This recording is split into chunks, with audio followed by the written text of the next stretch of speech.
নির্যাতন চলছে, কর্মকর্তা কর্মচারীদের হয়রানি, গ্রেপ্তার, মামলা দিয়ে চাকরিচ্যুত অথবা ওএসডি করা হচ্ছে। এটা জানি না রিমান্ডে নিয়ে নির্যাতন করছে। আমাদের আওয়ামী লীগের নেতা থেকে শুরু করে সকলকেই রিমান্ডে নেওয়ার পর তাদের অকথ্য অত্যাচার হচ্ছে, নির্যাতন করা হচ্ছে।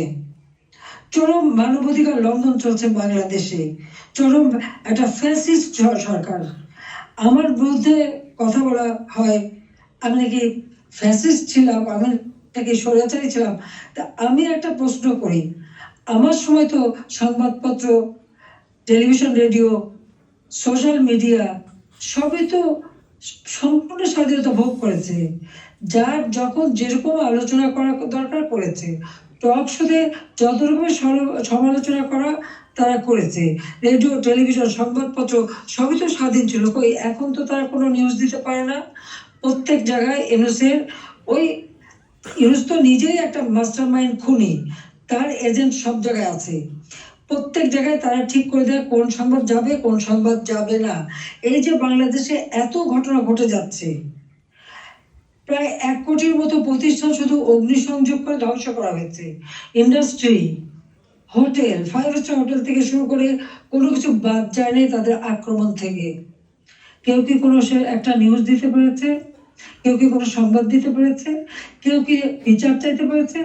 বিচার চাওয়ারও সুযোগ নেই, থানায় মামলা দেওয়ার সুযোগ নেই। মামলা শুধু সেটুকু হবে যেটুকু তারা বলে দেবে সেইটুকু।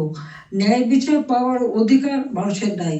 উচ্চ আদালত থেকে শুরু করে সর্বক্ষেত্রে দলীয়করণ, চরমভাবে দলীয়করণ। বলছে বৈষম্য বিরোধী আন্দোলন, এখন তো দেখা যায় সব জায়গায় বৈষম্য সৃষ্টি করা হচ্ছে। আমি একটা কথাই বলতে চাই, যে সমস্ত অপবাদগুলি দেওয়া হয়েছে সবাই একটু তুলনা করে দেখুন যে আওয়ামী লীগ সরকারে থাকতে মানুষ কিভাবে স্বাধীনতা ভোগ করেছে। সেটা সোশ্যাল মিডিয়া হোক, তাদের বক্তব্য হোক, মিটিং মিছিলে হোক, সবকিছুতে অধিকার ছিল। আমরা তো সেখানে হস্তক্ষেপ করিনি। কিন্তু আজকে কি, আওয়ামী লীগের একটা নেতা কর্মী রাস্তায় নামতে পারে না, রাস্তা দিয়ে হেঁটে যাচ্ছে, একজন বলে দিল উনি আওয়ামী লীগের কর্মী, সঙ্গে সঙ্গে তাকে এক কোপ দিয়ে হাত ফেলে দিল, কেটে ফেললো। কোন দেশে বাস করি আমরা? কি অপরাধ! আর সেই সাথে দেখা গেল কি, এই অপরাধীদের দায় মুক্তি দেওয়া হলো। জুলাই 15 তারিখ থেকে এ পর্যন্ত যাদের হত্যা করা হয়েছে, লুটপাট, অগ্নিসংযোগ, মানুষ হত্যা, ছাত্র হত্যা, প্রতিটি শিক্ষা প্রতিষ্ঠানে লুটপাট, সেখানে তাদের উপর নির্যাতন, শিক্ষকদের উপর নির্যাতন, ছাত্রদের উপর নির্যাতন, প্রতিটি জায়গায় নির্যাতন চালানো হচ্ছে। আপনারা কি একবার ভাবতে পারেন, শিক্ষক গুরুজন, শিক্ষককে দেখলে ছাত্ররা ভয় পায়, সমীহ করে।